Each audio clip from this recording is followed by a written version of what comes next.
On one fine day, Sony was at the world's biggest tech show, CES, where they announced to the world the confidential project they've been working on with Nintendo. But little did Sony know that Nintendo was going to hit them where it hurts.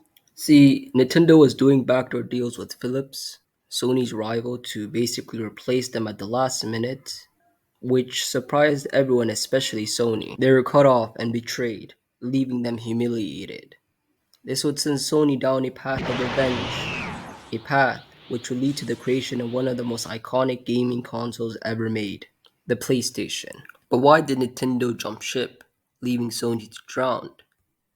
For that, we'll have to go to a time where the PlayStation was still nothing more than a dream of one ambitious Sony engineer.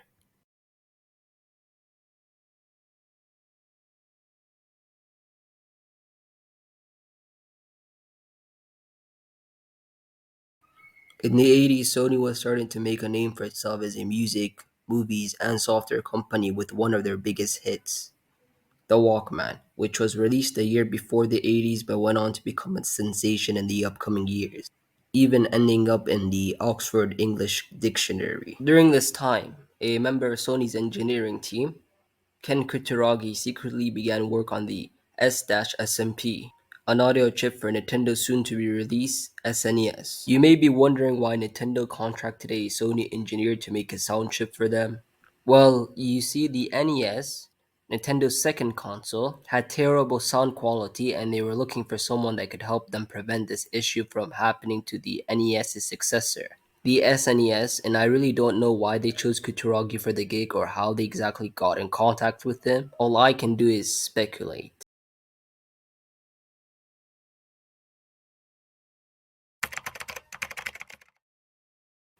Alright, so you said your name was Gil Gordon. Why are you running? Why are you running? Why are you running? Look, Why are you your running? behavior is Why extremely are you running? unprofessional and Why are you unbecoming running? of a. Why are you running? Why are you running? Why are you That's running? it. Why are you Next. running? So it says here that you're a mechanical engineer. Is that correct? Okay, so I assume you're here for the job request, right? Okay. Alright, good. He seems stable. Maybe I should hire him. Are you alright? What's wrong? Keep it up and that up. What did I do to deserve this? Here we go again. One, two, three. Ah. Ah. Bye. Have a great time.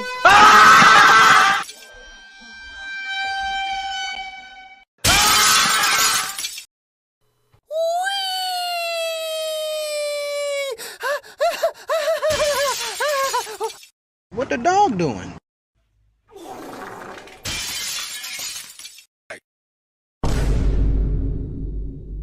No, no, no, no, no, no, no. Wait, wait, wait, wait. Wait, wait, wait, wait, wait.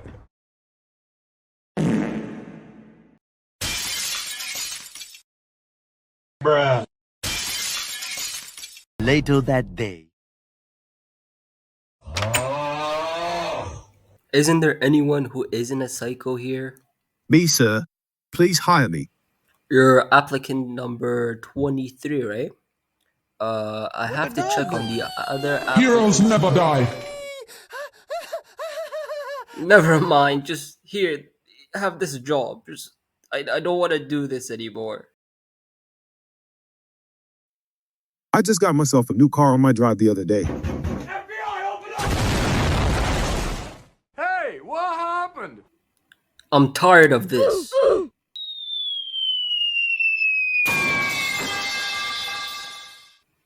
One of you little punks messed up with the audio sound of the NES, and the clients are blaming me for it. Damn it.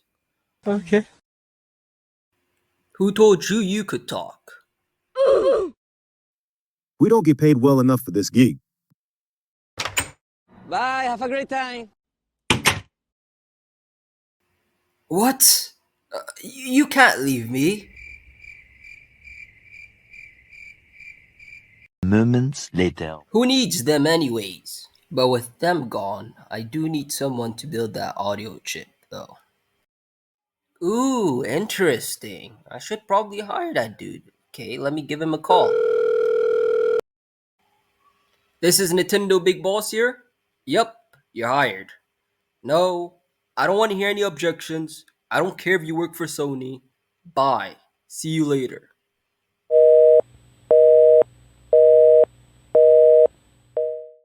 When the boards of executives found out what Kutaragi was doing, they were furious for his treason and disobedience, and he almost lost his job. But the CEO of Sony, Norio Oga, allowed him to stay and continue the project despite his actions. A while after the incident, in 1988, Nintendo went on to sign a contract with Sony. The reason why this contract was signed was because Kutaragi believed that CDs would eventually replace cartridges.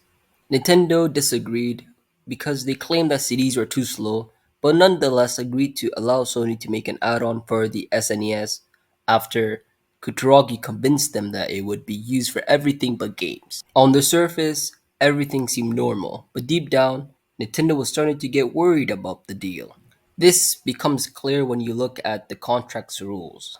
Under their agreement, Sony would have a large control of software licensing, and they would be the only one to profit from licensing related to movies and music software. Also, they had the right to sell and profit from the game discs. Hiroshi Yamauchi, president of Nintendo, was worried about Sony's true motive for their cooperation in this venture. Nintendo believed that Sony was using this as an opportunity to get into the gaming world, making them direct rivals. Their fears were justified when Kutaragi, the lead engineer for the project, wanted to eventually take the company in that direction. In an act to both take control of the software and eliminate any potential rival, Yamauchi sent two guys to the Netherlands to negotiate with Philips for a more favorable contract. At the CES of 1991, Sony stood on stage proudly after 3 years of hard work and effort, where they announced to the world that they were working on an add-on for the SNES, but a day after the convention, Nintendo would partner with Philips. For the average Joe Schmo, this whole situation was weird and confusing. Industry execs sided with Nintendo and said that Nintendo had decided to forego the contract with Sony because of it being unfavorable. Other reasons were also given. For instance, the senior president of Nintendo, Howard C. Lincoln, claimed that the deal with Philips was for technical reasons. As he would say, and I quote, "Our engineers reached the conclusion that from a technical standpoint that it was better for Nintendo to work with Philips." There was an attempt to remedy the situation, but the betrayal rubbed Sony the wrong way. Angered by the betrayal, Oga would create a new division with the intent of getting Sony into the gaming industry.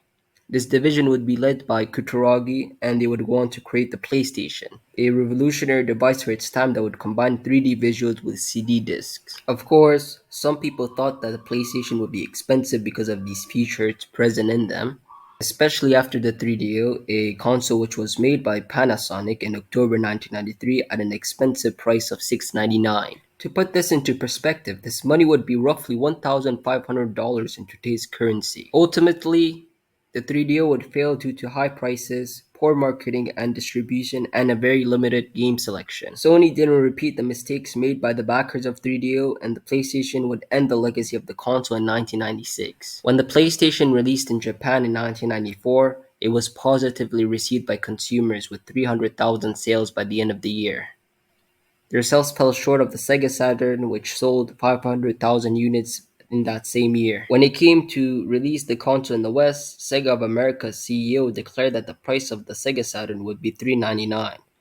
And in one of the most iconic moments in gaming history, Sony was called up onto the stage and had this to say. $299.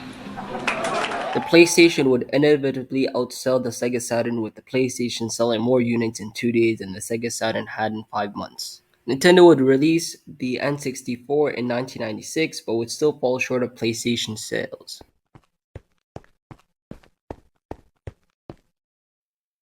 This is Sony to Aircraft One. Can you hear me? Aircraft One here. And yes, I can hear you loud and clear. All right, I sent you the location of the target. Blow it up to pieces. Yes, sir. Would you please get out of the vicinity? Sure, no problem. Tactical nuke incoming!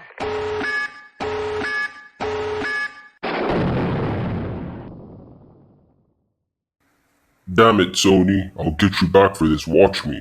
I will make an even better Mario game than the last one. You hear me, Sony? You hear me? Well, that's it for this video. See you next time.